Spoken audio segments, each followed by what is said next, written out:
Ништо од благодетот за ефтино и брзо да се стигне до главниот град. Изградбата на новите патарини на автопатот Миладиновци ќе им ги замати сметките на граѓаните од истокот, така што возењето до Скопје би им било само брзо, но не и ефтино.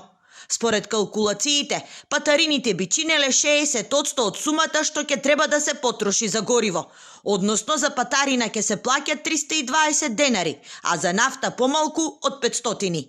Едната патарина ќе биде изградена кај селото Преот. За автомобили ќе се плаќа 70 денари, а другата кај село Кадрифаково и ќе чини 50 денари во еден правец.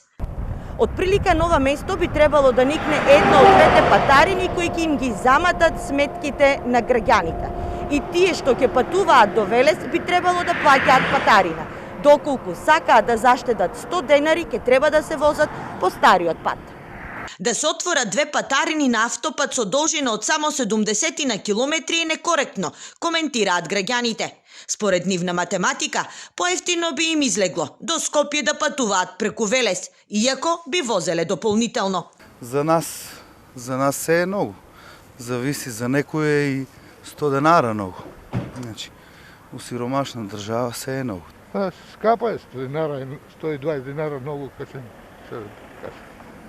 Таму треба 260 денара да... И додека граѓаните реагираат за изгор скапиот тарифник, министерот за транспорт Бочварски убедува дека кај нас патарините се релативно ниски. Наместо ублажување на цените, министерот предложи на тие што им е скапо да патуваат по старите патишта. Граѓаните од источниот регион кои што ќе го користат овој автопат имаат и втора можност да патуваат преку Велес, под друг тарифник, јас би рекол, за наплата на патарините, или може да патуваат по постоечките регионални патишта, кај што воопшто нема патарини.